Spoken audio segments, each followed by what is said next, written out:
नमस्कार, स्वागत है आप सभी साथियों का। मैं हूं जितेंद्र। आज अपना 360 डिग्री साइकोलॉजी सेशन चल रहा था, जिसमें अपन विशेष रूप से रीट को और इसके अलावा थंबनेल में आपने जो टारगेटेड एग्जाम देखे हैं उनको लेकर अपना साइकोलॉजी का ये सेशन चला हुआ था। साइकोलॉजी के इस 360 डिग्री सेशन में आज का अपना टॉपिक है पावलोव का प्राचीन अनुबंधन सिद्धांत, और इसका ये पार्ट 2 है। इसके पार्ट प्रथम में अपन ने पावलोव के पूरे सिद्धांत को पढ़ा था, उनका क्या प्रयोग था ये पढ़ा था। आज की इस क्लास में अपन पढ़ने जा रहे हैं उद्दीपक, सामान्यीकरण, विभेद, पुनर्बलन, विलोप और सूत्र पुनर्लाभ जैसी जो शब्दावलियां थी जो पावलोव ने दी थी, उनका क्या महत्व है, क्या ये शब्दावलियां कहती हैं, और इसके बाद में पावलोव ने जो अनुबंधन का सिद्धांत दिया था उसमें अनुबंधन किस प्रकार से स्थापित होता है, इन चीज़ों को आज के अपन इस सेशन में पढ़ेंगे। तो शुरू करते हैं। सबसे पहले एक बार एक्सपेरिमेंट पे चलते हैं। मैंने बताया था कि आपको इस इस सेशन में पहले तो अपन लैंग्वेज के साथ साथ कंसेप्ट को पढ़ते थे। इसमें अपन कंसेप्ट अलग पढ़ रहे हैं और उसके बाद में लैंग्वेज को कवर करते हैं। तो सबसे पहले एक बार एक्सपेरिमेंट आप देख लीजिए। क्या था पावलोव का एक्सपेरिमेंट?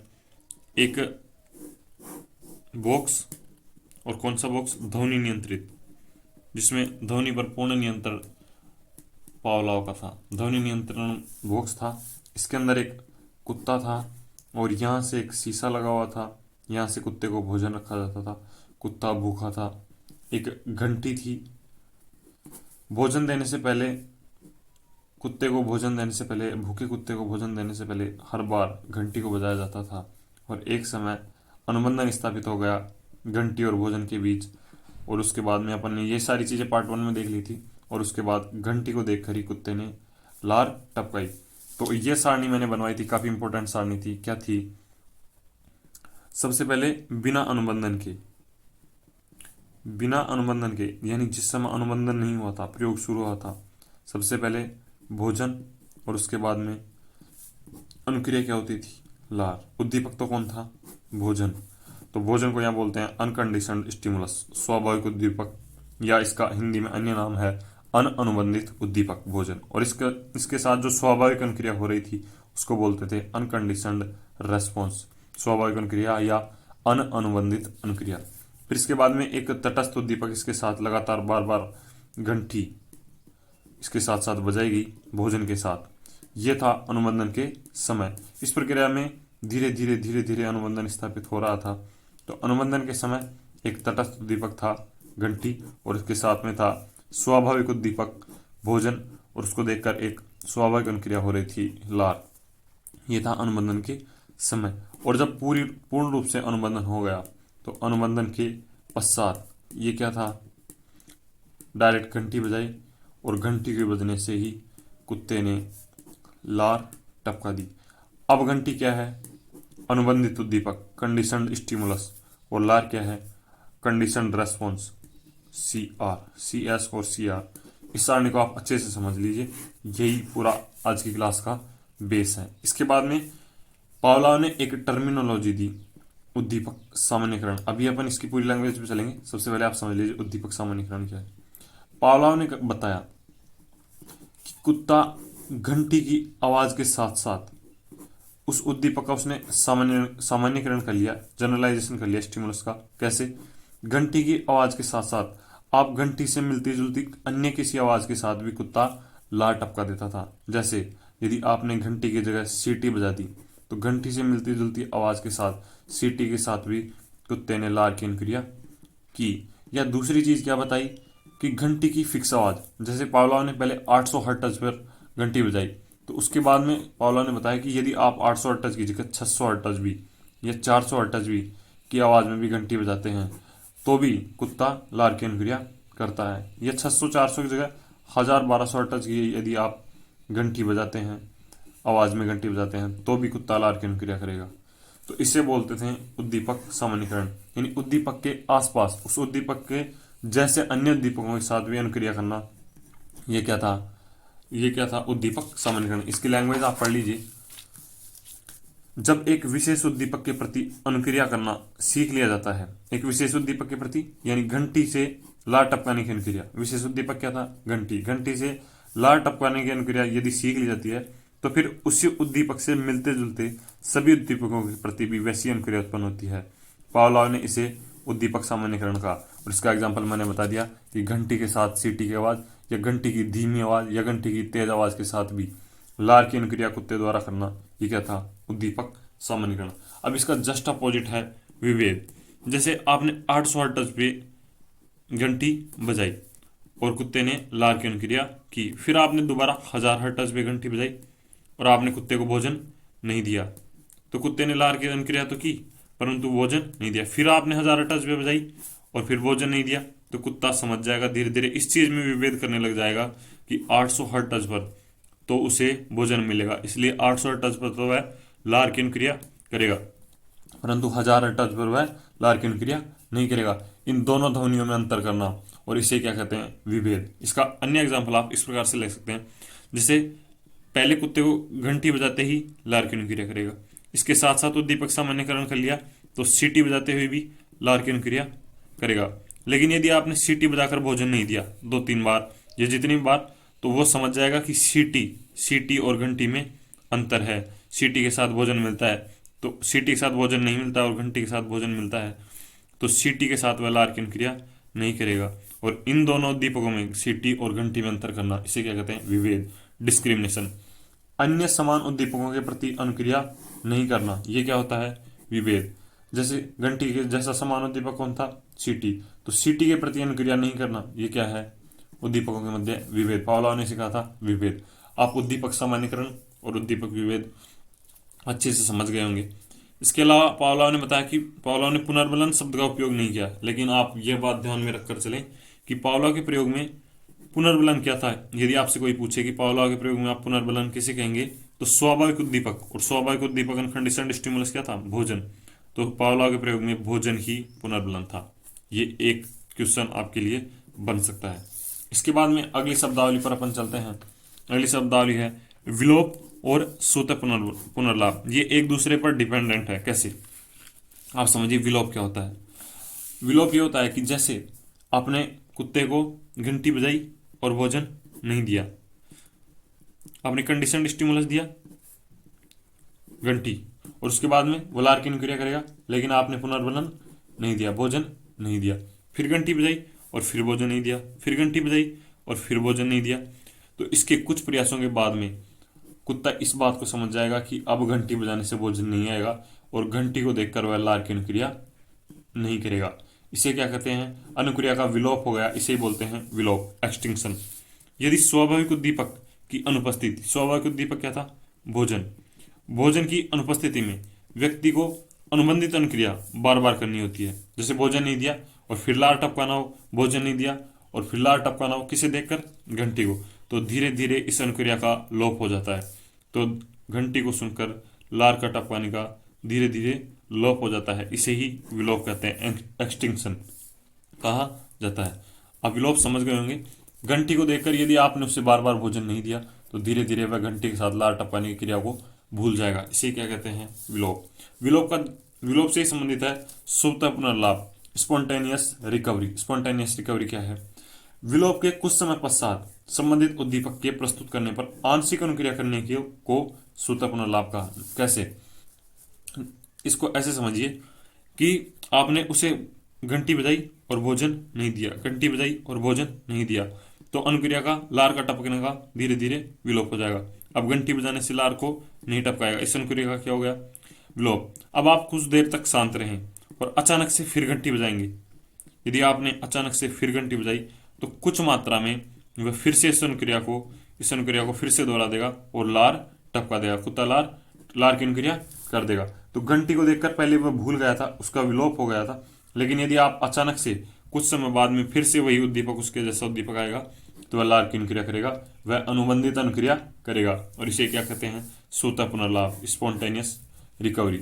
ये शब्दावली है। उम्मीद है आपको शब्दावली अच्छे से समझ में आ गई होगी। इसमें से एक प्रश्न बन सकता है। अब इसका जो दूसरा पार्ट है वो ये है कि प्राचीन अनुबंधन के निर्धारक क्या क्या हैं? Determiners of classical condition. किन किन चीज़ों से अनुबंधन का निर्धारण होता है कि किन किन चीज़ों से अनुबंधन स्थापित होगा और किन चीज़ों से अनुबंधन स्थापित नहीं होगा। यह अनुबंधन में क्या क्या चीज़ें महत्वपूर्ण होती है? उद्दीपकों के बीच समय अंतराल। उद्दीपक क्या क्या थे? मैंने आपको पार्ट फर्स्ट में बताया था कि पावलोव का अनुबंधन उद्दीपक उद्दीपक के मध्य अनुबंधन है। उद्दीपक है एक तो घंटी, घंटी को बोलते हैं अपन अनुबंधित उद्दीपक, कंडीशनड स्टिमुलस, और एक है भोजन, भोजन को बोलते हैं अनकंडीशनड स्टिमुलस, यूसीएस। इस शब्दावली को मैंने आपको पार्ट 1 में अच्छे से बताया था, उसका लिंक आपको, प्लेलिस्ट का लिंक डिस्क्रिप्शन बॉक्स में मिल जाएगा, और इसकी पीडीएफ का लिंक भी आपको, टेलीग्राम चैनल का लिंक जिसपे आपको पीडीएफ और क्यूज प्राप्त होगी उसका लिंक भी आपको डिस्क्रिप्शन बॉक्स में मिल जाएगा। तो ये दो उद्दीपक थे, घंटी और भोजन। इनके मध्य समय अंतराल से अनुबंधन का निर्धारण होता है। जैसे, और अनुबंधन का समय अंतराल के आधार पर अनुबंधन को आप दो भागों में बांट सकते हैं, अग्रवर्ती अनुबंधन और पश्चगामी अनुबंधन। कैसे? सबसे पहले अपन क्या कर रहे थे, घंटी और उसके बाद में भोजन, पहले घंटी बजाई फिर भोजन दिए, और फिर कुत्ते ने क्या क्या अनुक्रिया की, लार की अनुक्रिया। लेकिन आप पहले भोजन दे दे और फिर घंटी बजाएं तो ये तो उल्टी चीज होगी ना, इसे बोलते हैं बैकवर्ड कंडीशनिंग, पश्चगामी अनुबंधन। बताओ इनके मध्य समांतराल क्या था? इनके मध्य तो समांतराल कुछ था ही नहीं, पहले भोजन दे दिया, कंडीशनड स्टिमुलस, और अनकंडीशनड स्टिमुलस देना होता है, लेकिन इसका उल्टा कर दिया, पहले भोजन दे दिया अनकंडीशनड स्टिमुलस, और उसके बाद में कंडीशनड स्टिमुलस, घंटी बजाई, पहले भोजन दिया और फिर घंटी बजाई। सामान्यतः तो क्या करते हैं अनुबंधन के लिए, पहले घंटी बजाते हैं और फिर भोजन देते हैं, तो इसे तो कहते हैं अग्रवर्ती अनुबंधन। अग्रवर्ती अनुबंधन क्या होता है, पहले तो देते हैं कंडीशनड स्टिमुलस और उसके बाद में देते हैं अनकंडीशनड स्टिमुलस, इस प्रकार से इसे बोलते हैं अग्रवर्ती अनुबंधन, आगे की ओर अनुबंधन, फॉरवर्ड कंडीशनिंग। और पहले भोजन दे दें और फिर घंटी बजाएं, पहले अनकंडीशनड स्टिमुलस देते हैं और उसके बाद में कंडीशनड स्टिमुलस दें, भोजन और फिर घंटी, तो इसमें अनुबंधन कम स्थापित होगा और इसे बोलते हैं पश्चगामी अनुबंधन। अगर आप कुत्ते को पहले भोजन दे देंगे तो फिर वो घंटी पर ध्यान ही नहीं देगा और घंटी से लार की अनुक्रिया करने में बहुत वक्त लग जाएगा। तो यह है पश्चगामी अनुबंधन और यह है अग्रवर्ती अनुबंधन। अब अग्रवर्ती अनुबंधन को तीन भागों में आप बांट सकते हैं। कैसे कैसे? पहला है सहकालिक अनुबंधन, दूसरा है विलंबित अनुबंधन और तीसरा है अवशेष अनुबंधन। सहकालिक अनुबंधन का मतलब यह है घंटी बजाई और तुरंत भोजन, बिना बिना समांतराल के, घंटी बजते ही भोजन, घंटी और भोजन के बीच में कोई समांतराल नहीं, इसे बोलते हैं साइमल्टेनियस कंडीशनिंग। जैसे ही घंटी बजी भोजन आया, इसे क्या बोलते हैं? सहकालिक अनुबंधन। दूसरा है विलंबित अनुबंधन। विलंबित अनुबंधन क्या है? घंटी बजी, इसके बाद में थोड़ा सा समांतराल, बिल्कुल न्यून, बिल्कुल कम समांतराल लिया और उसके बाद में भोजन दिया, और इसमें अवशेष अनुबंधन है, इसे बोलते हैं ट्रेस कंडीशनिंग। विलंबित अनुबंधन को क्या बोलते हैं? Delayed conditioning. और अवशेष अनुबंधन को बोलते हैं ट्रेस कंडीशनिंग। ट्रेस कंडीशनिंग क्या है कि घंटी बजाई, अब आप कुछ देर के लिए रुक गए, अब घंटी की आवाज पूर्ण रूप से समाप्त हो गई और फिर आपने भोजन दिया। सबसे कम अनुबंधन तो इस बात में स्थापित होगा कि आपने पहले भोजन दिया और फिर घंटी बजाई, तो घंटी से और कुत्ते को कुछ फर्क ही नहीं पड़ेगा, तो इसमें सबसे कम अनुबंधन स्थापित होगा। कुत्ता सबसे कम इस बात में सीखेगा कि घंटी को बजा कर लार देनी है या लार की अनुक्रिया करनी है, सबसे कम पश्चगामी अनुबंधन में सीखेगा, और सबसे सर्वाधिक सीखेगा विलंबित अनुबंधन में। ये सबसे इंपॉर्टेंट क्वेश्चन है, इस सिद्धांत का सबसे कॉन्सेप्चुअल क्वेश्चन है ये, और सबसे इंपॉर्टेंट भी। विलंबित अनुबंधन स्थापित करने के लिए विलंबित अनुबंधन या विलंबित प्रक्रिया सबसे इंपॉर्टेंट है। विलंबित प्रक्रिया क्या है? घंटी को बजाओ और बिल्कुल कम समय, और कम समय कितना? 0.5 सेकंड रुक जाओ आप, ये आदर्श समय है। अगर कोई फैक्चुअल क्वेश्चन बनेगा तो ये बन सकता है 500 मिली सेकंड के लिए आप रुक जाइए और उसके बाद में आप भोजन दीजिए, अनकंडीशनड स्टिमुलस। सबसे पहले आप घंटी बजाइए, कंडीशनड स्टिमुलस, उसके बाद में 0.5 सेकंड रुक जाइए, 0.5 सेकंड को बोलते हैं 500 मिली सेकंड, और इसके बाद में आप दीजिए भोजन, अनकंडीशनड स्टिमुलस। तो कुत्ता सर्वाधिक अच्छे से सबसे पहले ये बात सीख जाएगा कि घंटी को बजाने से लार की अनुक्रिया करनी है। आप पढ़ लीजिए, अनुबंधन के लिए सबसे प्रभावशाली विधि है विलंबित अनुबंधन। डिलेड कंडीशनिंग सबसे प्रभावशाली है, सेबसे इफेक्टिव है। कंडीशनड स्टिमुलस और अनकंडीशनड स्टिमुलस के मध्य अनुबंधन स्थापित करने के लिए आदर्श समांतराल कितना है? 0.5 सेकंड या 500 मिली सेकंड। तो यह था उद्दीपकों के बीच में समांतराल। उद्दीपक कौन कौन से? घंटी और भोजन। घंटी और भोजन के बीच में समांतराल अग्रवर्ती अनुबंधन और पश्चगामी अनुबंधन। और इसके बाद में अग्रवर्ती अनुबंधन के 3 भाग देखे, और सबसे प्रभावशाली था विलंबित अनुबंधन। और उद्दीपकों के मध्य अनुबंधन स्थापित करने के लिए आदर्श समांतराल कितना होना चाहिए? 0.5 सेकेंड। अब देखिए, दूसरी चीज है अनअनुबंधित उद्दीपक अनअनुबंधित उद्दीपक दो प्रकार के होते हैं और कैसे वो अनुबंधन पर प्रभाव डालते हैं। एक होते हैं प्रवृत्त्यात्मक। प्रवृत्त्यात्मक जो हमें संतोष प्रदान करते हैं या जो हमें खुशी प्रदान करते हैं। जैसे अभी अभी मुझे भूख लग रही है और यदि आप खाना प्रदान कर दे तो ये मेरे लिए क्या होगा, एक संतोषजनक उद्दीपक है। खाना क्या है यहाँ, संतोषजनक उद्दीपक। जैसे कुत्ता प्रयोग में, कुत्ता भूखा है, अगर आप कुत्ते को यदि खाना दे रहे हैं, भोजन दे रहे हैं, तो ये उसके लिए क्या है, प्रवृत्त्यात्मक उद्दीपक, एपेटेटिव स्टिमुलस। और दूसरा है विमुखी उद्दीपक, एवर्सिव स्टिमुलस। शोर, कड़वा स्वाद, विद्युत आघात, पीड़ादायी सुई, या इसे एक भाषा में कहें तो आप दंड। ये सब क्या है, दंड। और इन्हें क्या बोलते हैं, विमुखी उद्दीपक। जैसे अभी आप कुत्ते को डराना सिखाना चाहते हैं तो आप भोजन दीजिए, आप उसे भोजन दीजिए और भोजन के साथ ही उसे एक सुई चुबो दीजिए। तो कुत्ता भोजन देते ही ये बात समझ जाएगा कि अब उसे सुई चुभने वाली है। तो इसे बोलते हैं विमुखी उद्दीपक। उद्दीपक दो प्रकार के होते हैं, प्रवृत्त्यात्मक उद्दीपक जो हमें संतोष प्रदान करते हैं या खुशी प्रदान करते हैं, और दूसरे होते हैं दुखदायी और नुकसानदेह उद्दीपक जो पीड़ा और पलायन उत्पन्न करते हैं। तो विमुखी, अब आप इस लाइन को समझ लीजिए, विमुखी उद्दीपक से अनुबंधन पहले स्थापित होता है। 2-3 बार में विमुखी उद्दीपक से अनुबंधन स्थापित हो जाता है। विमुखी उद्दीपक से अनुबंधन पहले स्थापित होता है और प्रवृत्त्यात्मक उद्दीपक से अनुबंधन धीमे स्थापित होता है।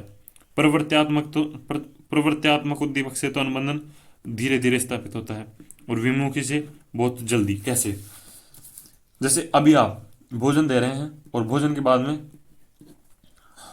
एक तो भोजन दे रहे हैं, घंटी बजाकर आप एक तो भोजन दे रहे हैं और एक घंटी बजाकर आप उसे सुई चुबो रहे हैं कुत्ते को। तो कुत्ता ये बात समझेगा ना कि भोजन की घंटी बजते ही भोजन आएगा, इस बात को तो धीरे समझेगा। क्यों, क्योंकि भोजन इसके लिए प्रवृत्त्यात्मक है। लेकिन यदि आपने घंटी बजाई और उसको एक शानदार सुई चुबो दी, फिर घंटी बजाई और फिर सुई चुबो दी, तो 2-3 बार में ही कुत्ते को यह पता लग जाएगा कि घंटी बजते ही अब सुई चुभने वाली है। लेकिन यदि उसे खाना दे रहे हैं तो कुत्ते को इस बात को समझने में टाइम लगेगा कि घंटी के बाद में भोजन आएगा। लेकिन यदि आप सुई चुबो रहे हैं, यदि आप उसे विमुखी उद्दीपक दे रहे हैं, तो कुत्ता तुरंत इस बात को समझ जाएगा 2-3 बार में ही कि घंटी के बाद में उसे सुई चुभने वाली है। तो इसे कहते हैं प्रवृत्त्यात्मक उद्दीपक और विमुखी उद्दीपक। और विमुखी उद्दीपक से अनुबंधन यानी सीखना पहले स्थापित हो जाता है। ये था आज का सेशन। उम्मीद है आपको पावलोव का पूरा सिद्धांत समझ में आ गया होगा। मोर इन्फॉर्मेशन के लिए आप डिस्क्रिप्शन बॉक्स को चेक कर सकते हैं और पूरा वीडियो देखने के लिए आपका बहुत बहुत धन्यवाद। आप हमसे जुड़ सकते हैं, कॉन्टैक्ट कर सकते हैं 7891 78910 72 2 73। इन नंबरों पे आप हमारे से कॉन्टैक्ट कर सकते हैं। धन्यवाद।